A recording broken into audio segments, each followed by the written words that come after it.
Donald Trump may have signaled that he's growing tired of his so-called co-president Elon Musk, according to MSNBC's Stephanie Ruhle.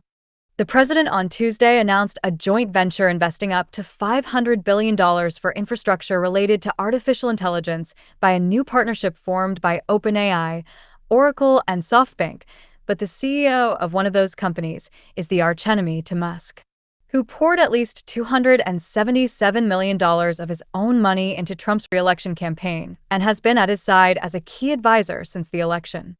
I will make one. Maybe it's a political point, but it's worth pointing out. At the press conference yesterday, OpenAI CEO Sam Altman, standing behind the presidential seal with President Trump standing next to him, said CNBC's Andrew Ross Sorkin. Think about that just for a moment, and the reason I say think about that, Sam Altman is Elon Musk's nemesis, and there's been a long conversation about whether we thought that Elon Musk was going to have influence over President Trump and he was going to use his influence to thwart and hurt his enemies, and I think it was a surprise.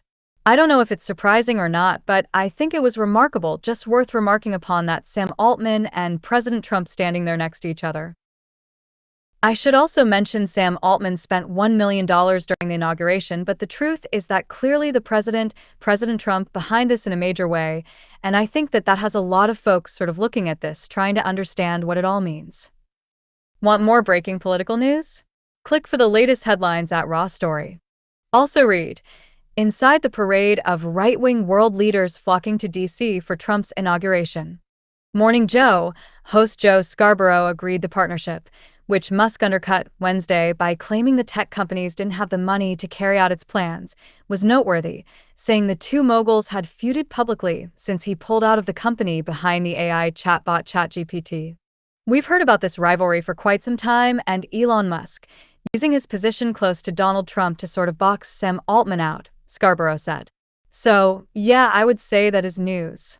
I don't think we overread it, but certainly all of the words that were written talking about how Musk is going to be able to keep Altman away from the incoming president disproven yesterday in that press conference. So I'm just saying, when I saw it, I was like, whoa, that's news. Ruhle thought the news conference was noteworthy for another reason. I think it's less about Sam Altman and it's more about Donald Trump saying, I'm the daddy here, there's only one president. Remember, over the last few weeks, as Elon Musk has been glued to Donald Trump at Mar-a-Lago, going to have an office just potentially down the road from the White House, this is Donald Trump potentially putting Elon Musk on notice and saying to the world, there are not co-presidents, I'm the only one in charge. Don't get too comfortable here, Elon.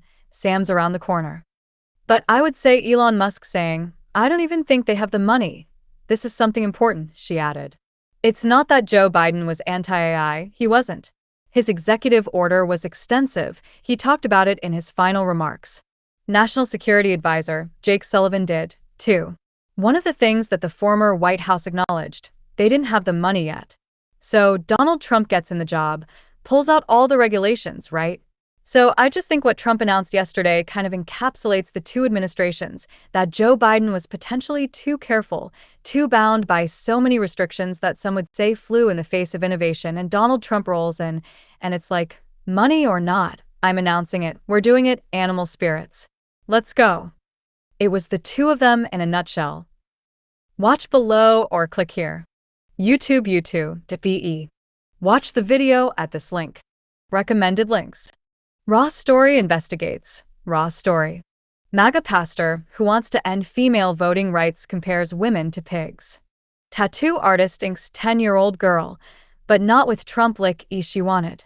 Ex-GOP insider questions Trump's motivations with shipping magnate conspiracy theory. Ad. Sponsored content. More for you. The Independent 2H. Read Biden's farewell letter to Trump in full. The Independent 5H. Proud Boys leader Enrique Tarrio calls for retribution in chilling interview with Alex Jones hours after prison release. The Independent 11H. Who owns the Gulf of Mexico, and can Trump rename it? Euronews, English, 10H. Right-wing extremists delighted with Musk's Nazi salute, while ex-partner Grimes distances herself. The Canadian Press, 3H. Panama president responds forcefully to Trump's comments on Panama Canal. Indy 108H. Donald Trump reveals who he'd like to buy TikTok amid Elon Musk rumors. Daily Mail 1D. Warren Buffett makes screeching U-turn on risky investment he once called rat poison. The Independent 12H. January 6th, Ryder thanks Trump for pardon and reveals first thing he's going to do after release. 7. Daily Wrap. 119.4K followers. Trump demands return of U.S. military gear from Taliban. Storyby Mateusz Tomczak. 5H. 2-minute read. Donald Trump links further financial aid for Afghanistan to the return of American military equipment that remains in the hands of the Taliban.